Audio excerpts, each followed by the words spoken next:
Hola a todos, bienvenidos a The Deep Dive. Hoy nos adentramos en un tema que puede resultar un poco espinoso, ¿no? La libertad de conciencia y la libertad de expresión en Estados Unidos. Y cómo chocan, especialmente con el matrimonio entre personas del mismo sexo. Un tema complejo, sin duda, y para analizarlo nos basaremos en el trabajo de Rafael Palomino Lozano, un jurista español que examina la jurisprudencia estadounidense sobre la objeción de conciencia al matrimonio homosexual.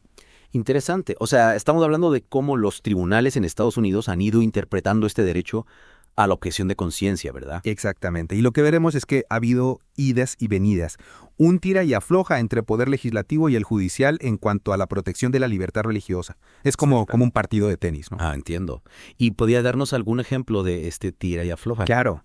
Un caso emblemático es Sherbert contra Werner en 1963. Imagínate, una mujer adventista del séptimo día a la que le niegan el subsidio de desempleo por negarse a trabajar en sábado. El Tribunal Supremo dijo, no, eso viola su libertad religiosa. O sea que su derecho a no actuar en contra de sus creencias estaba por encima de, digamos, un beneficio económico.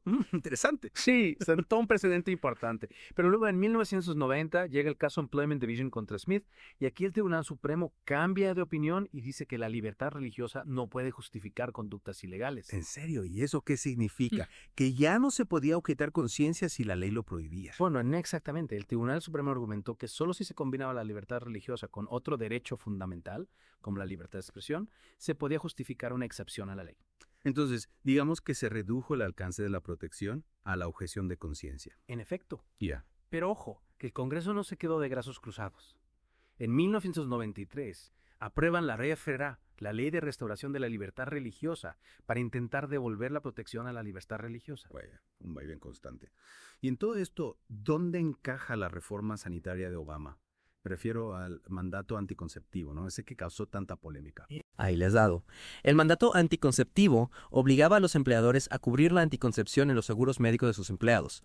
Y claro, algunos grupos religiosos pusieron el grito en el cielo. Porque iba en contra de sus creencias. Sí, exacto. Y el Tribunal Supremo, aplicando la RFRA, les dio la razón en el caso Burwell contra Hobby Lobby Stores. Básicamente, dijo que las empresas con pocos socios y cuyos dueños se opusieran por motivos religiosos a la anticoncepción no estaban obligadas a cubrirla. O sea que en este caso la objeción de conciencia no era por la propia acción del objetor, sino por la cooperación con algo que consideraban inmoral. Correcto. Y este argumento, que algunos llaman Complicity Case Conscience Claims, o sea, reclamos de conciencia por complicidad, se convertiría en un punto central en los debates sobre la objeción de conciencia al matrimonio entre personas del mismo sexo. Claro, porque con la legalización del matrimonio homosexual en todo Estados Unidos en 2015, con el caso Berefeld contra Hodges, este debate se vuelve aún más relevante. Sin duda. Esa sentencia desató una oleada de objeciones de conciencia por parte de individuos y funcionarios que se negaban a participar en la celebración de bodas entre personas del mismo sexo. Y ahí es donde entramos de lleno en el conflicto entre la no discriminación y la libertad de conciencia, ¿no? Dos derechos fundamentales que a veces chocan. Exacto. Y para ilustrar este conflicto podemos empezar analizando dos casos que sientan las bases del debate.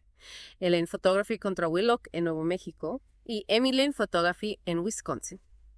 Me intriga saber cómo se resolvieron estos casos. A ver, cuéntame más. Bueno, en el caso de Lane Photography, la fotógrafa, ella se negaba a fotografiar una boda entre personas del mismo sexo. Decía que iba en contra de su libertad religiosa y que la obligaban a apoyar un mensaje con el que no estaba de acuerdo. Sí, ese argumento ya lo hemos visto en otros casos relacionados con la libertad religiosa. ¿Y qué dijo el tribunal? Pues el Tribunal Supremo de Nuevo México falló en contra de la fotógrafa.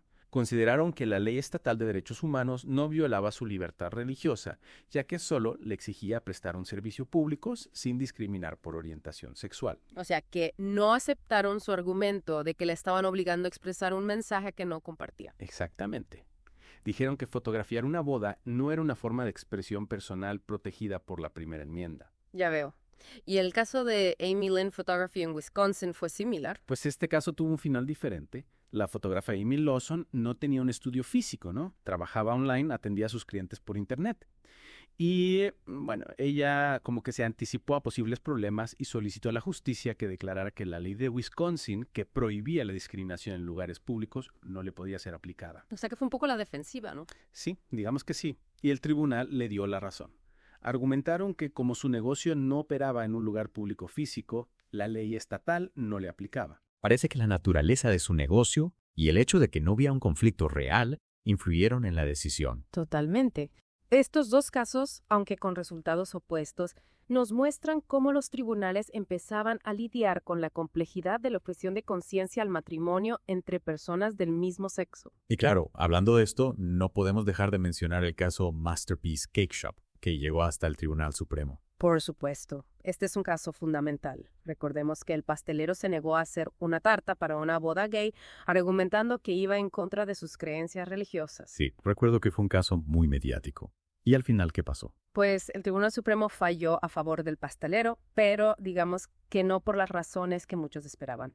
No se pronunciaron sobre si tenía derecho a negarse a hacer la tarta, sino que se centraron en la forma en que la Comisión de Derechos Civiles de Colorado había tratado al pastelero, considerándolo injusto. ¿Te refieres a que se centraron en un tecnicismo, en lugar del fondo del asunto? Exacto. Dijeron que la comisión había mostrado hostilidad hacia las creencias del pastelero y que eso no era aceptable. Entonces no se resolvió realmente la cuestión de fondo, ¿no? No, y eso generó mucha controversia. Tanto los que defienden la libertad religiosa como los que abogan por la no discriminación criticaron la decisión. Y después de todo esto, ¿qué pasó con el pastelero? Pues aunque ganó el caso, se convirtió en blanco de ataques y boicots por parte de activistas LGBT.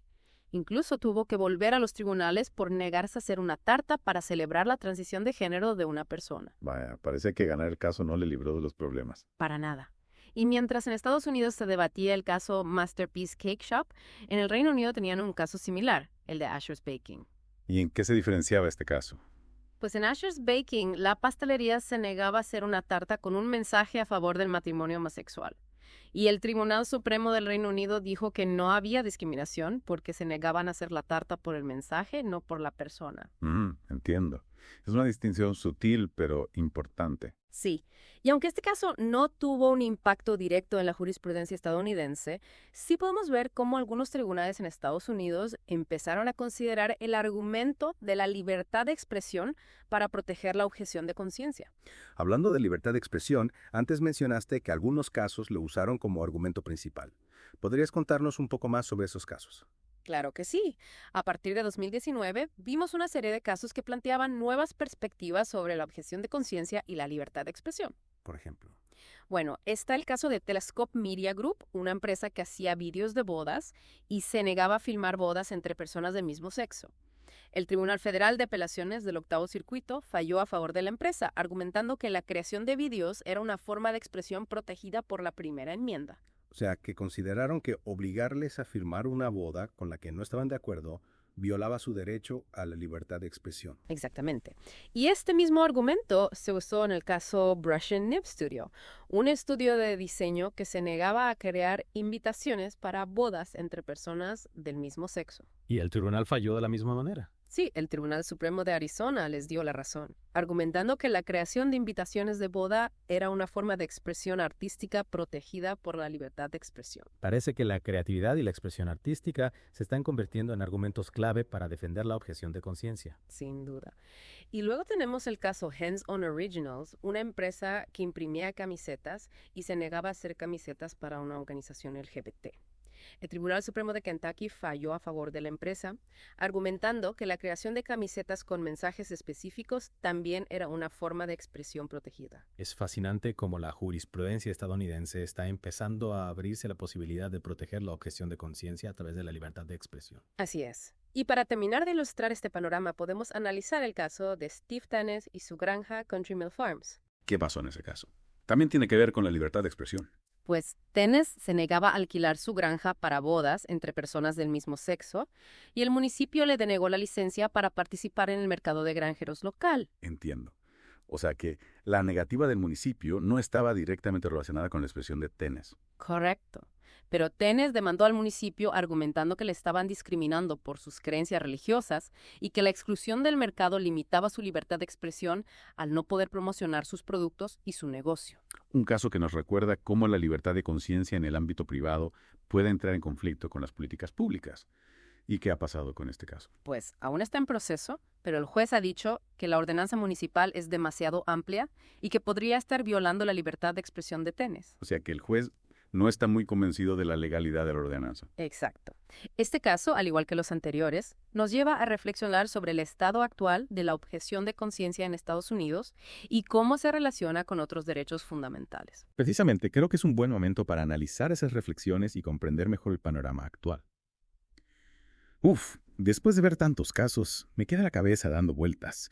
¿Cómo podríamos resumir el estado actual de la objeción de conciencia en Estados Unidos, especialmente con el matrimonio entre personas del mismo sexo? Pues es complicado, ¿verdad? Como hemos visto, la jurisprudencia en este ámbito es un poco como un rompecabezas con piezas que no siempre encajan bien. Hay una tensión clara entre el principio de no discriminación y la protección de la libertad de conciencia, sobre todo cuando se trata de creencias religiosas. O sea, que se busca un equilibrio entre garantizar la igualdad de derechos para la comunidad LGBT y respetar la libertad individual de conciencia. Exacto. Y ese equilibrio a veces es como caminar por la cuerda floja. Por un lado, tenemos leyes que prohíben la discriminación por orientación sexual en la prestación de servicios. Y por otro, hay un reconocimiento cada vez mayor de la importancia de proteger la libertad de conciencia y de expresión, especialmente cuando hablamos de actividades creativas o artísticas. Lo de la libertad de expresión como argumento para defender la objeción de conciencia me parece muy interesante. ¿Crees que esta tendencia seguirá en el futuro? Bueno, es difícil saberlo con certeza. Pero sí que vemos que algunos tribunales están más abiertos a considerar la libertad de expresión como un factor importante en estos casos. Aunque también hay voces que advierten del peligro de usar la libertad de expresión como una excusa para discriminar. Claro, es un debate muy complejo. ¿Y qué me dices del argumento de la pendiente resbaladiza?